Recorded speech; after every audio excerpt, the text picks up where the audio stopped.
नमस्कार नमस्कार साथियों, कैसे हैं आप लोग? सभी को बेहद प्यार भरा नमस्कार। उम्मीद है सारे साथी शानदार जबरदस्त जिंदाबाद होंगे। ठीक है, सारे के सारे भाई जल्दी से उपस्थित हो जाएं, फटाफट से जुड़ जाएं। कैसे हैं सभी को? राम राम, सभी को नमस्कार है। फटाफट से सारे शेर मेरे आ जाओ। डेलिमिटेशन कमीशन पे हम बात कर रहे थे, है ना? डेलिमिटेशन कमीशन पे हम बात कर रहे थे। मैंने आपसे कहा था 2 दिन और क्लास ये चलेगी, फिर आपके मॉक टेस्ट का जिक्र मैं लाऊंगा। परिसीमन आयोग, परिसीमन आयोग, डेलिमिटेशन कमीशन, थोड़ी चर्चाएं कल इस पर की थी। उम्मीद है साथ के साथ आप लोग रिवीजन करते होंगे।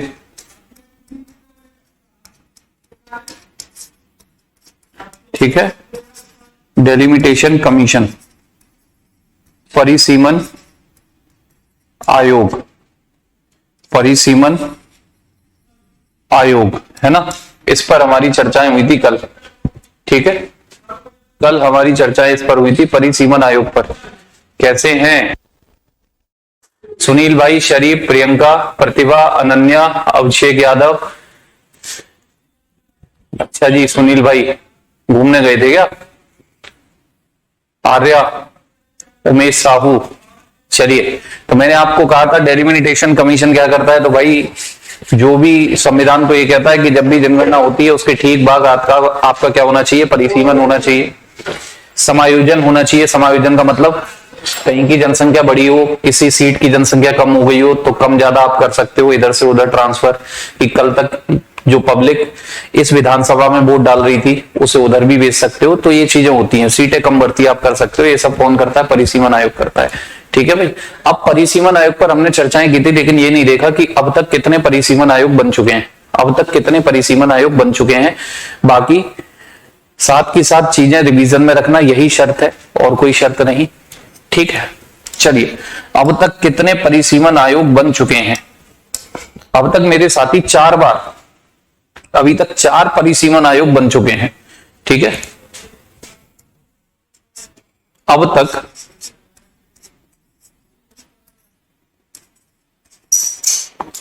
4 परिसीमन आयोगों का, 4 परिसीमन आयोगों का गठन हो चुका है।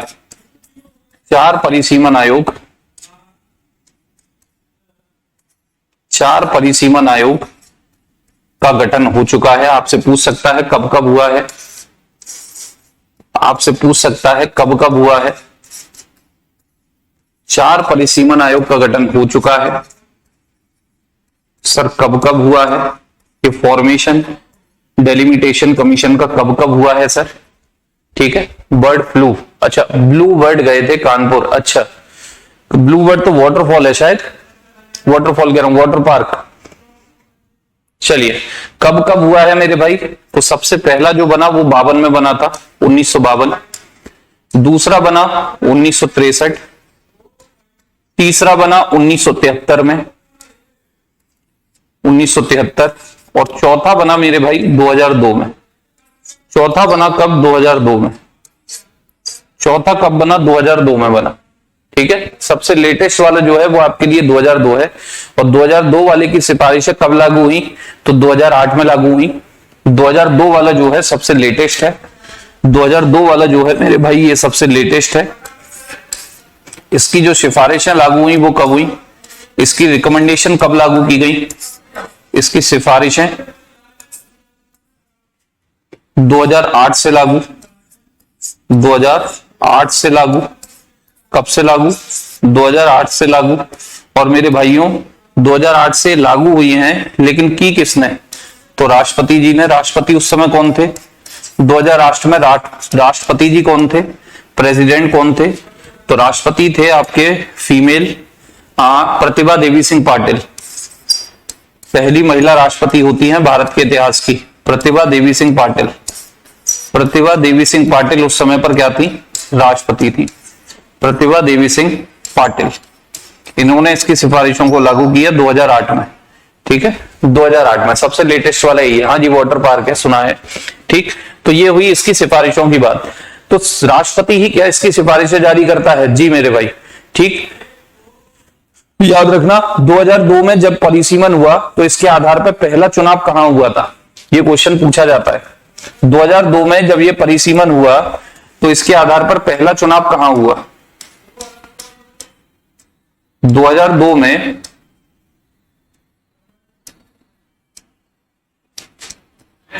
परिसीमन के बाद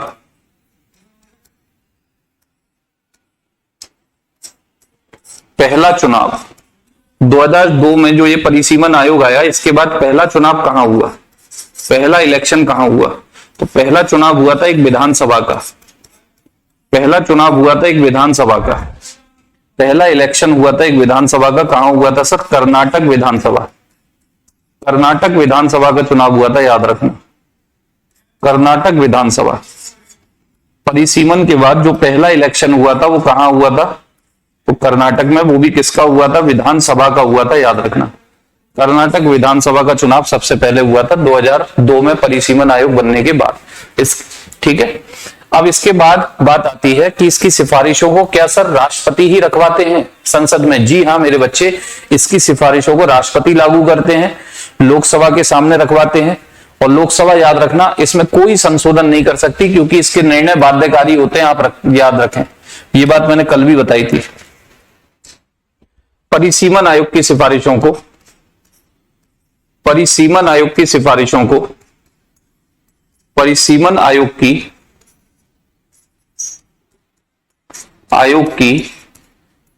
सिफारिशों को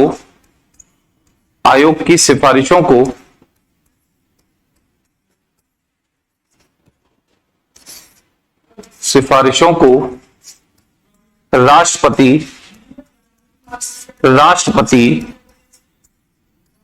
लोकसभा में रखते हैं, जनता के सदन में रखते हैं तथा इन्हें लागू करते हैं। तथा इन्हें लागू करते हैं। तथा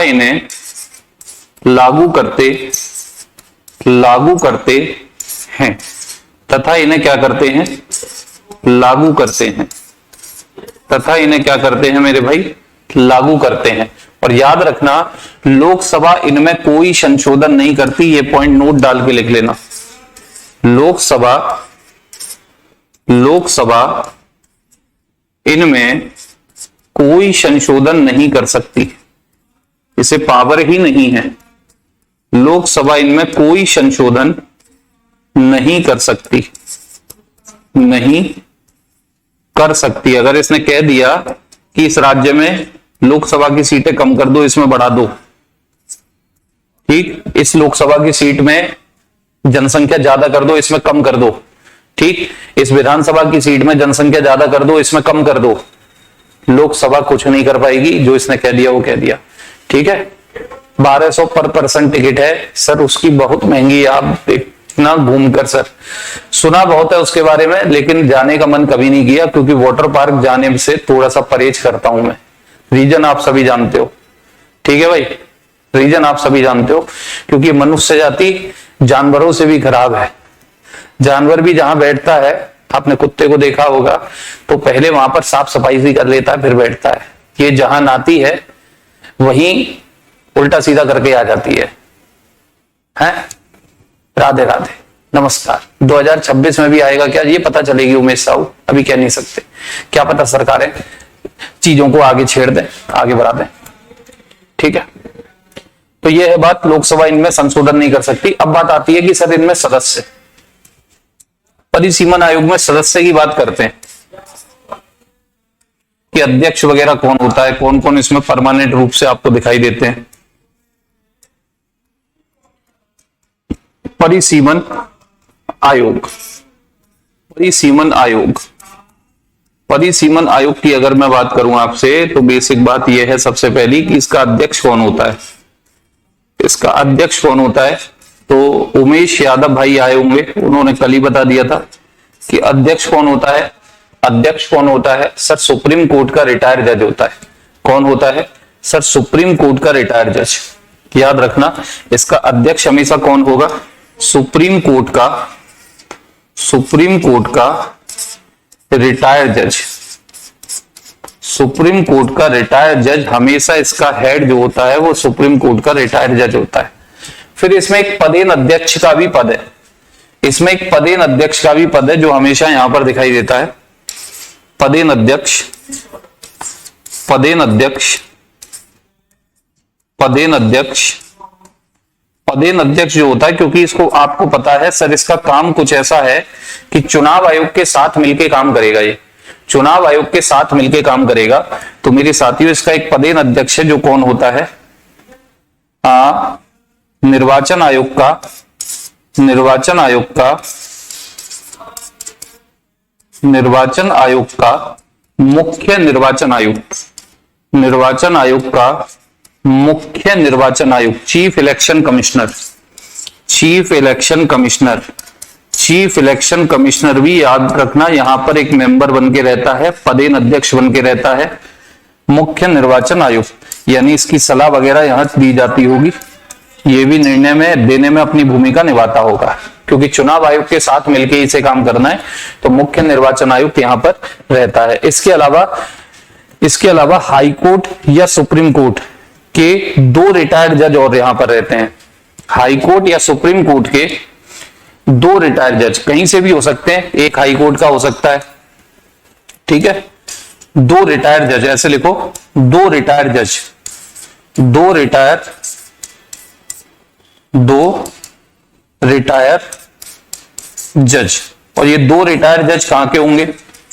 ये 2 रिटायर्ड जज कहां के होंगे? ये सुप्रीम कोर्ट के भी हो सकते हैं या हाई कोर्ट के भी हो सकते हैं, एक सुप्रीम कोर्ट का या एक हाई कोर्ट का, ऐसे भी हो सकते हैं, या दोनों सुप्रीम कोर्ट से या दोनों हाई कोर्ट से, कैसे भी रख लो, रिटायर होंगे, ठीक। तो कितने हो गए सर? एक हो गया अध्यक्ष, एक हो गया पदेन अध्यक्ष, और 2 हो गए सर रिटायर वाले यहां से, ठीक। टोटल कितने मेंबर? टोटल होते हैं मेरे बच्चे 4।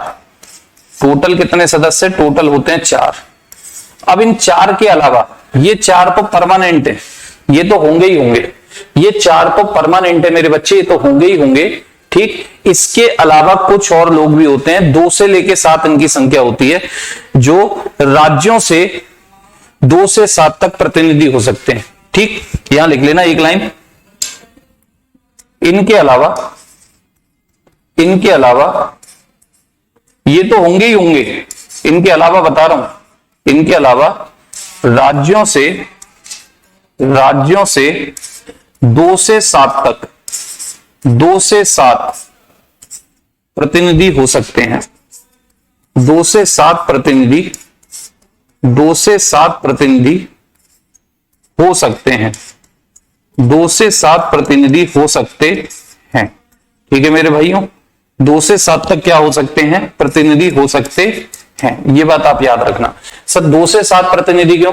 मान लो कि आपको यूपी राज्य में लोकसभा सीटों की जो है वो जनसंख्या कम ज्यादा कर रहे हो, तो यूपी राज्य को भी तो पता होना चाहिए कि भैया यहाँ की लोकसभा सीटों की जो जनसंख्या है वो कम ज्यादा हो रही है, इस लोकसभा की कम कर रहे हैं, उसकी बढ़ा रहे हैं, उसकी कम कर रहे हैं, उसकी बढ़ा रहे हैं, ठीक। या सीटें आप यूपी से लोकसभा सीट घटा रहे हो, एमपी में बढ़ा रहे हो, तो उनके भी तो प्रतिनिधि यहाँ पे होने चाहिए, वो भी तो आपको सजेशन दे पाए, सर इतनी नहीं इतनी कर लीजिए, यहां तक की जनसंख्या इसमें रहने दीजिए, वहां तक की जनसंख्या उसमें रहने दीजिए, जिसमें आप चेंज करना चाह रहे हो, जिस राज्य में, तो उनके प्रतिनिधि होते हैं, ठीक है। वीडियो नहीं चल रहा है अंतिमा जी, क्या और बच्चों का भी नहीं चल रहा है?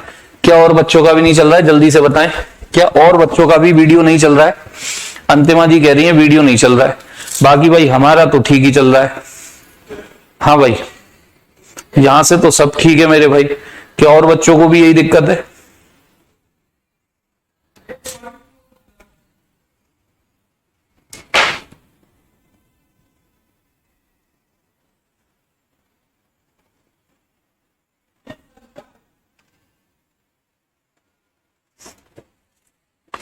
हो गया।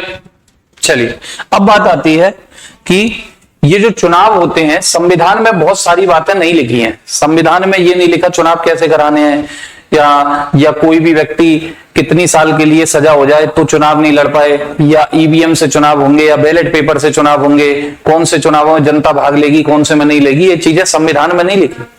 संविधान में बस ये लिखा है कि चुनाव होंगे, आर्टिकल फलाना ठिकाना ढूंढा, लेकिन कैसे होंगे, कौन सा तरीका अपनाया जाएगा, किसको बैन करना है, किसको नहीं करना है, कितना वोट डालेगी कौन सी जनसंख्या वोट डालेगी, ठीक है ना, किस में डायरेक्ट डालेगी, किस में नहीं डालेगी। तो मेरे भाई ये चीजें लिखिए जनप्रतिनिधि अधिनियम में। और संसद ने अभी तक 2 बार जनप्रतिनिधित्व अधिनियम बनाया है, याद रखना, ठीक है। जनप्रतिनिधित्व अधिनियम, पब्लिक रिप्रेजेंटेटिव एक्ट, जनप्रतिनिधित्व अधिनियम। क्वेश्चन यहां से बनता है इसलिए बता रहा हूं आपको। जनप्रतिनिधित्व अधिनियम, जनप्रतिनिधित्व अधिनियम, पब्लिक रिप्रेजेंटेटिव एक्ट बोलते हैं इसे, public representative act, public representative act, public representative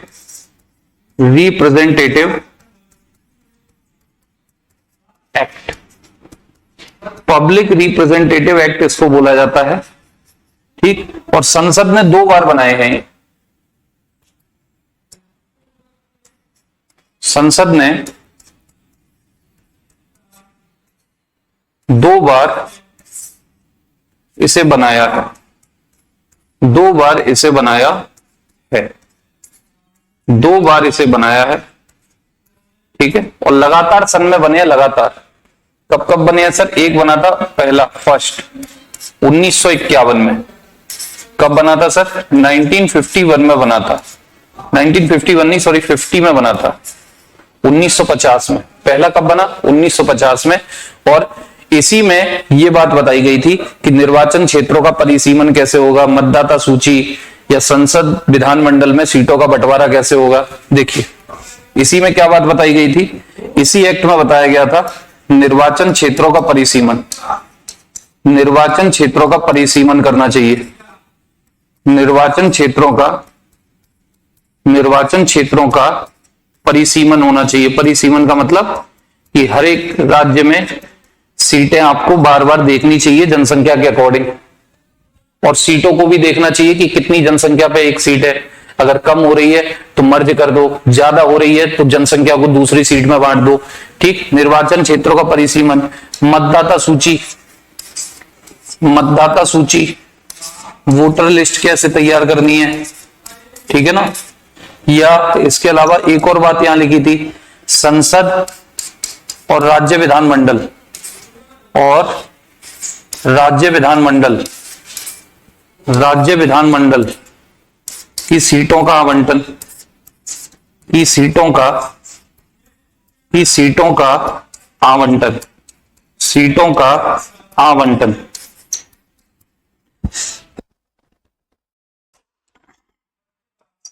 की सीटों का आवंटन किस तरीके से होना चाहिए, ये सारी बातें यहां पर थी, ठीक है भाई। तो निर्वाचन क्षेत्रों का परिसीमन, परिसीमन समझ गए, बाउंड्री फिक्स करनी चाहिए कि ये जनसंख्या इस लोकसभा सीट में, दूसरी लोकसभा सीट में वो जनसंख्या, तीसरी में यहाँ की जनसंख्या, ऐसे ही विधानसभा में कि भाई ये सीट इतनी जनसंख्या एक सीट में, ये वाली जनसंख्या एक सीट में, ये वाली एक सीट में, परिसीमन होना चाहिए। वोटर लिस्ट तैयार होनी चाहिए, और राज्य विधानमंडल संसद में सीटों का क्या होना चाहिए, आवंटन होना चाहिए, बंटवारा होना चाहिए, बंटवारा होना चाहिए। फिर दूसरा इसने बनाया जनप्रतिनिधित्व अधिनियम अगली ही साल, ठीक है।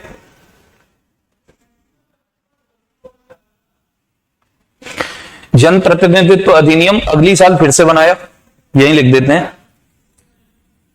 सेकंड कब बना? सेकंड बना मेरे भाई, दूसरा बना अगली ही साल 1951, 1951, ठीक है। वर्तमान में भी जो चुनाव होते हैं वो इसी के अकॉर्डिंग होते हैं, ठीक है भाई।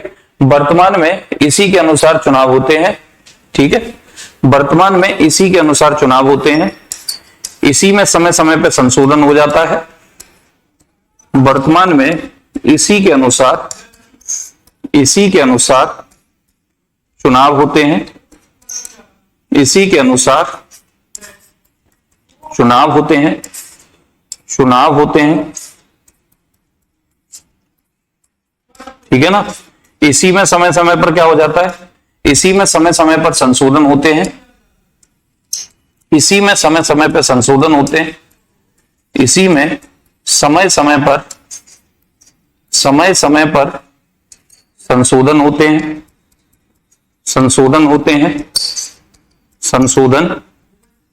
होते हैं, यानी कि जितने भी निर्वाचन से संबंधित नियम है कि ये वाले चुनाव बैलेट पेपर से होंगे, वो वाले चुनाव ईवीएम से होंगे, ये चुनावों में इतने साल का अगर किसी पे सजा मिल चुकी है, अगर किसी व्यक्ति को इतने साल की सजा मिल चुकी है तो वो कैंडिडेट बन के खड़ा नहीं हो सकता। ये सारे नियम इसी में है, ये सारे नियम इसी में है, संशोधन करके आप इसी में लिखते रहते हो। यानी वर्तमान में निर्वाचन संबंधी प्रक्रिया और नियम इसी एक्ट के चलते हैं, ठीक है। वर्तमान में निर्वाचन संबंधी प्रक्रिया और नियम, निर्वाचन संबंधी प्रक्रिया और नियम जो चलते हैं ना, वो इसी एक्ट के चलते हैं। बस इसी में आप समय समय पे संशोधन कर लेते हो। जैसे शुरुआत में सारे चुनाव पर्ची वाले होते थे, पर्ची वाले यानी बैलेट पेपर वाले सारे चुनाव, लेकिन जैसे ही ईवीएम का दौर आया तो आपने कुछ चुनावों में ईवीएम अलाउ कर दिया, ठीक है। 2029 के चुनाव में लोकसभा का सीट बढ़ सकता है बेटा, वो जो आप बात कर रहे हैं 2029 के चुनाव में वो बढ़ भी सकता है, घट भी सकता है, अगर वो क्या कहते हैं परिसीमन दोबारा किया गया तो, ठीक है। सीटों का जो आवंटन है वो फिर से किया गया तो। लेकिन मैंने कहा ना, उत्तरी जो भारत है उसकी जनसंख्या बहुत तेजी से बढ़ी, दक्षिण भारत की इतनी नहीं बढ़ी, तो हर सरकार इस संशोधन को छेड़ना ही नहीं चाहती है। हो सकता है 99% चांस ये है कि 1971 की जनगणना को परमानेंट कर दिया जाए, कि परमानेंट यही आधार रहेगा, अब कोई सीटों में कोई चेंज नहीं होगा, बस परिसीमन होता रहेगा कि इस लोकसभा की सीट की जनसंख्या कम है, इसे थोड़ा बढ़ा दो, इस लोकसभा सीट की जनसंख्या थोड़ी ज्यादा है, इसको थोड़ा कम कर दो, ये होता रहेगा। लेकिन सीटों का आवंटन में चेंजेस होने की गुंजाइश कम है, क्योंकि जनसंख्या नॉर्थ जो इंडिया है उसकी बहुत ज्यादा है, ठीक है। हो गया इतना, हो गया गले हो गया, बोले इतनी बातें क्लियर है। अब मैं आपको कुछ एक खास काम बताता हूं जो 2009 के बाद हुए। 2009 के बाद कुछ चुनाव सुधार हुए, उनकी चर्चाएं मैं करता हूं। ये क्वेश्चन बन के आते हैं आपसे, ये क्वेश्चन बन के आते हैं। 2009 के बाद हुए चुनाव सुधार, 2009 के बाद हुए चुनाव सुधार, 2009 के बाद हुए चुनाव सुधार, 2009 के बाद हुए चुनाव सुधार, ठीक है। ये फैक्ट बन के आ जाते हैं आपके पेपरों में, ये फैक्ट बन के पॉइंट आ जाते हैं, और फैक्ट हैं तो आपको याद ही करना पड़ेगा, इनका और कोई तरीका नहीं है, ठीक है भाई। फैक्ट है ये आपके कुछ एक फैक्ट, जैसे फॉर एग्जांपल 2010 में मेरे बच्चे जो एनआरआई होते हैं, अनिवासी भारतीय, उनको वोट देने का अधिकार दिया गया। 2010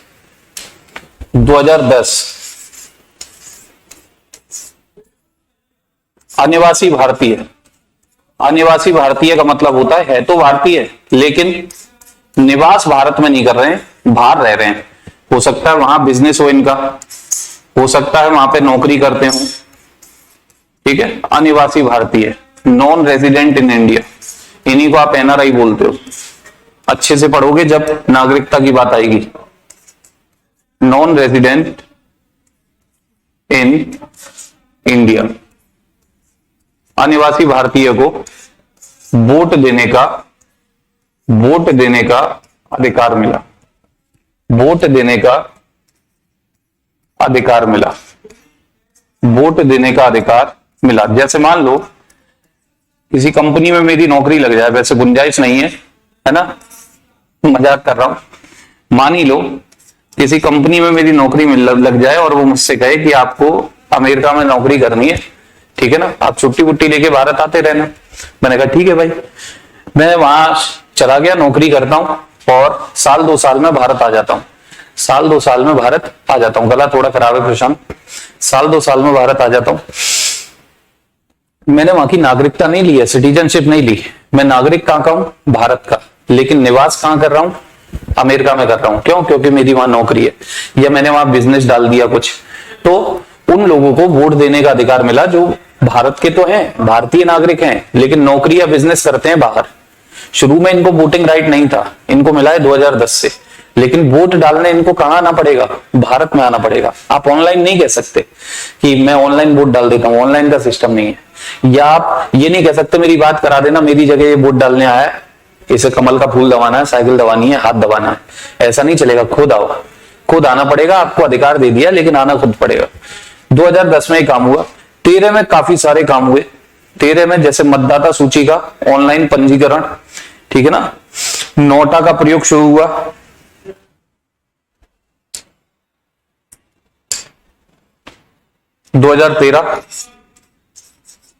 2013 में काफी सारे काम हुए, जैसे मतदाता सूची यानी कि वोटर लिस्ट, मतदाता सूची का ऑनलाइन पंजीकरण, आप ऑनलाइन पंजीकृत हो सकते हो। अगर आप 18 साल के हो जाते हो तो आप ऑनलाइन जो वोटर कार्ड बनवाने के लिए अप्लाई करते हो वो 2000 कब से शुरू हुआ है? 13 से, ठीक है। उससे पहले सब कुछ ऑफलाइन होता था, घर पर BLO आता था। हाँ भाई 18 साल के कौन कौन हो गए, उनके वोटर कार्ड बनते थे, ठीक है। तो 2013 से शुरू किया गया। 2013 से ही याद रखना, आप जब वोट डालने जाते हो, तो एक मशीन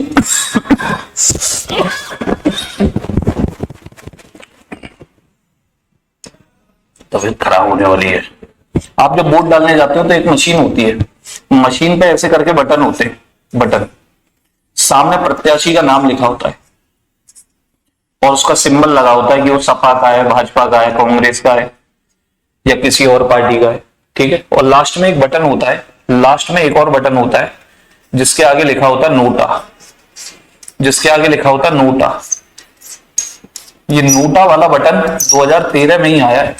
ये नोटा वाला बटन 2013 में ही आया है। इसका मतलब होता है नन ऑफ दी एबव, मैं इनमें से किसी को भी अच्छा नहीं मानता, सारे के सारे कमीने हैं, सारे के सारे बेकार हैं, सारे के सारे लफंगे हैं, मेरी नजरों में सारे खराब हैं, मैं इनमें से किसी को चूज करना ही नहीं चाहता, तो नोटा दबा देता हूं, ठीक। तो ये नोटा बटन आई कब से? 2013 से। याद रखना कब से आया? 2013 से ही आया है, ठीक है। नोटा का प्रयोग शुरू, और ये पहली बार हुआ था छत्तीसगढ़, MP, मिजोरम, दिल्ली, राजस्थान के चुनावों में, ठीक। नोटा का प्रयोग शुरू, नोटा का प्रयोग शुरू हुआ 2013 से ही, ठीक है। नोटा का प्रयोग शुरू हुआ 2013 से, और कहां कहां के चुनावों में हुआ था? छत्तीसगढ़, MP, मिजोरम, दिल्ली, राजस्थान। छत्तीसगढ़, MP, मिजोरम, दिल्ली, राजस्थान, राजस्थान के चुनावों में, पहली बार यही शुरू हुआ था, ठीक है भाई, पहली बार यही शुरू हुआ था। बाद में अब तो आप हर जगह देखते हैं लास्ट में एक बटन होता है नोटा की, मैं इनमें से किसी को भी अच्छा नहीं मानता, नोटा की फुल फॉर्म होती है none of the above, none of the above, ठीक है। जितने भी आपने बताए ऊपर वाले, उनमें से मैं किसी को भी चुनना नहीं चाहता, सारे बेकार हैं, सारे के सारे बेकार हैं जो भी चुनाव में खड़े हुए हैं, ठीक। इसके अलावा एक काम और हुआ, VVPAT शुरू किया गया, voter verifiable paper audit trial. VVPAT शुरू,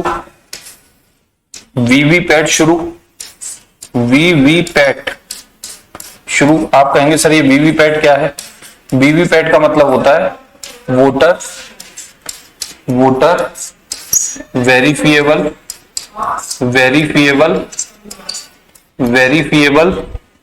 पेपर ऑडिट ट्रायल। सर ये क्या होता है? सर मेरे बच्चे, आपकी जगह पे कोई और वोट डाल गया तो जो आपकी वोटर कार्ड है, जो पूरी की पूरी उसकी जांच होती है, तब आपको वोट डालने देते हैं, पूरा का पूरा आपसे ब्यौरा, वो चेकिंग होती है। 2-3 आपके जब चुनाव वोट डालने जाते हो पोलिंग बूथ पे, तो 2-3 ऑफिसर बैठे रहते हैं, वो जांचते हैं आप कि बंदा वही है कि नहीं है, ठीक है ना, बंदा वही है कि नहीं है। तो voter verifiable paper audit trial यहीं से शुरू हुआ था, याद रखना, यहीं से शुरू हुआ था 2013 से। और 2013 से ही जेल या पुलिस कस्टडी होने पर चुनाव लड़ने का अधिकार मिला। बड़ा ही खास पॉइंट बता रहा हूं, 13 में ही बता रहा हूं, याद रखना, 2013 में ही बता रहा हूं, 2013 में ही। हाँ, दोष सिद्ध होने से पूर्व, अभी दोष सिद्ध नहीं हुए हो आप, अभी दोष सिद्ध नहीं हुए हो, केवल आपके ऊपर केस चल रहा है। मान लो आपने किसी का मर्डर किया था या नहीं किया था, लेकिन आप फंस गए, आप पर मर्डर का चार्ज लगा है, लेकिन कोर्ट केस चल रहा है, अभी सजा नहीं हुई है, तो दोष सिद्ध होने से पूर्व, ठीक है। या किसी महिला ने आपके ऊपर यौन शोषण का केस लगा दिया, रेप का केस लगा दिया, ठीक, अभी दोष सिद्ध नहीं हुआ है, गिल्टी प्रूव नहीं हुआ है, केवल केस चल रहा है, लेकिन आपको जेल में हो, कस्टडी में हो, ठीक, होने से पूर्व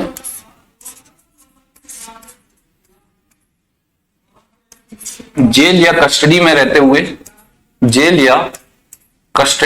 हुए, पुलिस कस्टडी में या जुडिशियल कस्टडी में, ठीक है, कस्टडी में रहते हुए चुनाव लड़ने का अधिकार, ये शुरुआत यहीं से हुई थी, ठीक है भाई, चुनाव लड़ने का अधिकार। आपने मूवीज वगैरह में देखा होगा कि भैया पुलिस उठा के ले गई, केस चल रहा है, और अचानक से अंदर हीरो कह रहा है जेल में बैठा बैठा, अब मैं चुनाव लड़ूंगा विधायक का, आप सिर्फ हो जाते होगे, क्या ये हो सकता है भाई? 2013 से बिल्कुल अलाउ है, लेकिन कंडीशन है कि प्रूव्ड गिल्टी। अगर आपको कोर्ट ने कह दिया कि भैया हाँ गिल्टी है, 4 साल की सजा, 5 साल की सजा, 10 साल की सजा, आजीवन कारावास, फिर आप कुछ नहीं कर सकते, फिर कोई चुनाव लड़ने का अधिकार नहीं है। ये अधिकार आपको तब तक के लिए है जब आप दोष सिद्ध नहीं हुए हो, आपका जो भी क्रिमिनल एक्टिविटी आपसे हुई है या नहीं हुई है वो प्रूव नहीं हुआ है, कोर्ट केस चल रहा है, तो आप चाहे जेल के अंदर हो चाहे पुलिस कस्टडी में हो, आप चुनाव लड़ सकते हो, और 2013 से ही मेरे भाई एक बेहतरीन मामला आया, और ये एक सुप्रीम कोर्ट के डिसीजन में भी आया था जो मैं बताऊंगा, ठीक है, कि दोष सिद्ध होने वाले सांसद या विधायकों का चुनाव अयोग्य होना, दोष सिद्ध होने वाले, दोष सिद्ध अगर गिल्टी प्रूव हो गए, दोष सिद्ध हो गए, दोष सिद्धि होने वाले सांसद या विधायकों का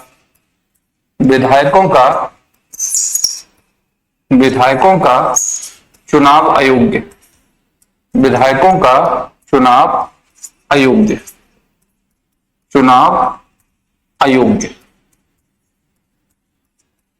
मतलब क्या है सर? मेरे बच्चे ऊपर वाली लाइन पढ़ो, ऊपर वाली लाइन में कहा है कि आपके ऊपर मर्डर का चार्ज लगा, या आपके ऊपर रेप का चार्ज लगा, या किसी भी चीज का चार्ज लगा, ठीक, अभी कोर्ट केस चल रहा है, अभी गिल्टी प्रूव नहीं हुए हो, अभी आपने ये घटना खुद से की है, ये प्रूव नहीं हुआ है, ठीक, सिद्ध नहीं हुआ है, तो आप जब तक दोषी सिद्ध नहीं हुए हो, चाहे आप जेल में हो, चाहे पुलिस कस्टडी में हो या जुडिशियल कस्टडी में हो, आप चुनाव लड़ सकते हो। लेकिन मान लो आप चुनाव जीत गए और वहां से कोर्ट का डिसीजन आया, हाँ भाई मर्डर इसी ने किया था, रेप इसी ने ये घटना की थी, आपको सजा हो गई, और आप इधर चुनाव जीत चुके हो, या तो संसद या फिर विधायक का, विधानसभाओं का, तब क्या होगा? तो मेरे साथियों, अगर दोष सिद्धि हो गए तो सांसद बनो या विधायक, आपका चुनाव अयोग्य हो जाएगा, आप वैलिड नहीं होगे, वो सीट पर चुनाव रद्द, दोबारा चुनाव होंगे, कोई और खड़ा होगा, आपको हटा देंगे, क्योंकि आप दोष सिद्ध हो चुके हो। सर कितने साल, कम से कम कितने साल की सजा हो जाए? कम से कम, तो याद रखना, कम से कम 2 साल की सजा होने पर, न्यूनतम 2 साल की सजा होने पर। दोष सिद्धि का मतलब है कम से कम कितने साल की सजा हो जाए? न्यूनतम यानी मिनिमम 2 वर्ष की सजा होने पर। 2 से कम की हो रही है, 2 से कम की हो रही है, तो क्या होगा सर बच्चे? तो कोई दिक्कत नहीं है। अगर 2 साल से कम की सजा हो रही है, 2 साल से कम की सजा हो रही है, तो कोई भी दिक्कत नहीं है, लेकिन 2 साल की सजा हो गई या 2 साल से ज्यादा की हो गई और आप इधर चुनाव जीत चुके थे, विधायक बन गए, सांसद बन गए, तो भैया आपका चुनाव रद्द हो जाएगा। समझ में आया? क्लियर बात है कि अगर दोष सिद्ध नहीं हुए हो, केवल आपके ऊपर इल्जाम लगाए कि आपने मर्डर किया है, आपने रेप किया है, जेल में हो चाहे कस्टडी में हो, चुनाव लड़ लो। चुनाव जीत गए, सांसद या विधायक बन गए, लेकिन उधर कोर्ट का डिसीजन आया कि हाँ भैया ये दोषी है और इसको मैं 4 साल की, 5 साल की, 7 साल की, 10 साल की सजा सुना रहा हूं, तो आपका चुनाव रद्द हो जाएगा, क्योंकि आपको सजा दी जा रही है 2 साल से ज्यादा की। क्लियर लिखा हुआ है, कम से कम 2 साल की अगर सजा हो गई, 2 सिद्धि हो गए, तो चाहे आप सांसद बने हो चाहे विधायक बने हो, आपका चुनाव रद्द। Clear sir? EVM ballot paper पर प्रत्याशी की फोटो ये कब से अलाउ हुआ? तो बच्चे बड़ा ही खास पॉइंट है। आप जब किसी को वोट डालते हो और ये जो वीवीपैट है, ये वीवीपैट का मतलब होता है ईवीएम से पर्ची निकलना। लिख लेना इसे, ईवीएम से पर्ची निकलना। आप जैसे ही बटन दबाते हो तो एक पर्ची निकलती है। आपने अगर भाजपा को वोट डाला, लोग कहते हैं कि सपा को वोट डाला था, बीजेपी पे चला गया। भाई कैसे चला जाएगा? जैसे ही बटन दबाते हो ना, तो एक बगल में मशीन होती है जिसमें से पर्चियां निकलती हैं। तो जैसे ही आपने सपा पे वोट डाला, कमल या फिर कांग्रेस पे वोट डाला हाथ पे, तो पर्ची निकलेगी हाथ की। सपा पे डाला, सपा की पर्ची निकलेगी। कमल पे डाला, कमल की पर्ची निकलेगी। इसे ही कहते हैं वीवीपैट, जिससे कि आप वेरीफाई कर सकते हो कि आपने जिसको वोट दिया उसी को गया या नहीं। ठीक है? और हाँ, अब मैं कह रहा था 2015 में क्या हुआ? तो ईवीएम या बैलेट पेपर पर प्रत्याशी की फोटो, ईवीएम इससे पहले नहीं होती थी। ईवीएम या बैलेट पेपर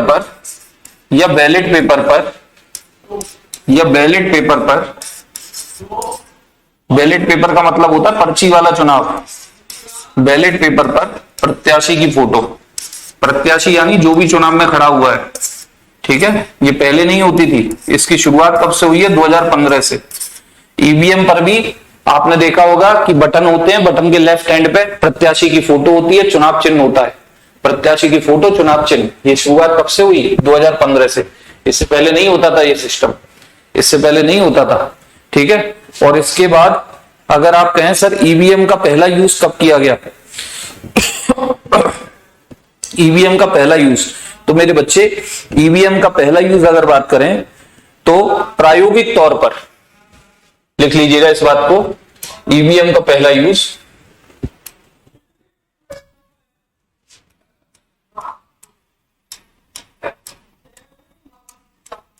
ईवीएम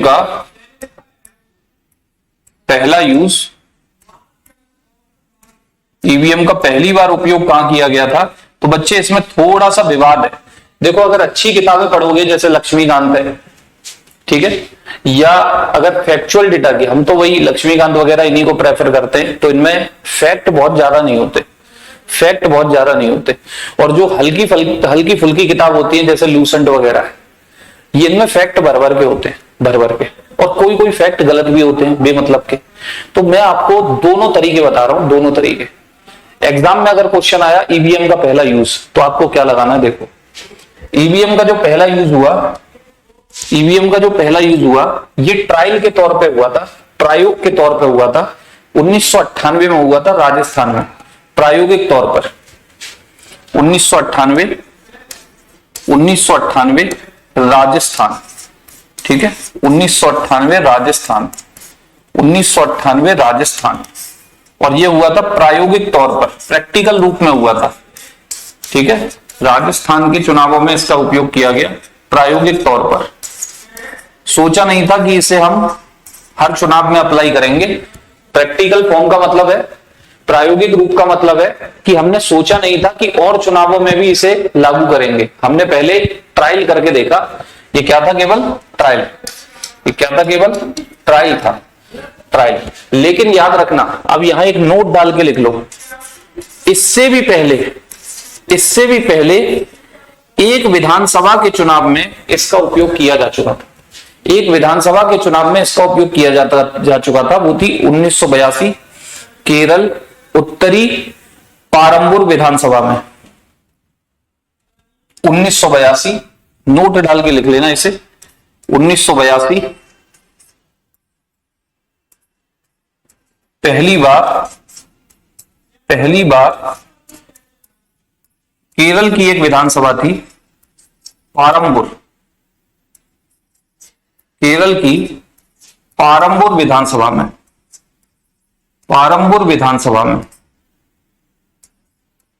केरल की पारंबुर विधानसभा में इसका उपयोग किया जा चुका था। ठीक है, तो अब मैंने आपको दोनों फैक्ट लिखा दिए। अगर आपसे क्वेश्चन आए कि भैया ईवीएम का पहला यूज कहां हुआ था, ईवीएम का पहला यूज, तो याद रखना ईवीएम का पहला यूज केरल की पारंबुर विधानसभा में हुआ था, केवल एक विधानसभा सीट पर, केवल एक विधानसभा सीट पर हुआ था, केरल की पारंबुर विधानसभा में। लेकिन पूरे प्रदेश में ट्रायल कब करके देखा आपने? पहली बार प्रादेशिक ट्रायल कब करके देखा कि पूरे प्रदेश में इसी से चुनाव कराने चाहिए? तो 1998 राजस्थान।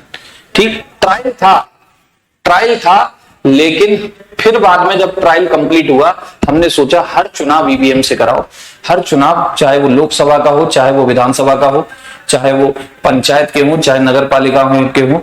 तो भैया पहली बार पूर्ण रूप से इसका चुनाव कब हुआ? पूर्ण प्रयोग संपूर्ण राज्य में। तो देखिए, ये तो ट्रायल था, ट्रायल के बाद ईवीएम का पूर्ण प्रयोग का मतलब है संपूर्ण राज्य में। और ये ट्रायल नहीं था, ये चुनाव हमने तय कर दिए थे भैया इसी से होंगे। ठीक है, संपूर्ण राज्य में। तो ये हुए गोवा विधानसभा चुनाव थे, याद रखना। गोवा विधानसभा, पूरी गोवा विधानसभा ये पहली विधानसभा थी जो ईवीएम से चुनी गई थी। कब चुनी गई थी सर? ये चुनी गई थी 1999 में, 1999। तो क्लियर है? मैं फिर रिपीट कर रहा हूं, अगर आपसे पूछे ईवीएम का पहला यूज प्रायोगिक तौर पर कहां किया गया था, तो राजस्थान 1998। भाई उमेश साहू, लक्ष्मीकांत, और कोई नहीं। ये तो आपका ये फैक्ट है, लक्ष्मीकांत जैसी किताबों में नजर भी नहीं आता ये केरल वाला। ठीक है, ये तो मैं एक बार ऑफलाइन क्लास ले रहा था, आज से 2 साल पहले की बात है। तब एक बच्चे ने मुझसे पूछा था, तब मैं भी नहीं बता पाया था भैया, साफ बोलो, मुझे भी याद नहीं था, क्योंकि इतने फैक्ट होते ही नहीं है लक्ष्मीकांत वगैरह में। ये तो वो किताबें हैं जो वन लाइनर होती है ना, वन लाइनर वाली किताबें फैक्टों पे ही बात करती हैं, तो उनमें ऐसे ऐसे फैक्ट होते हैं।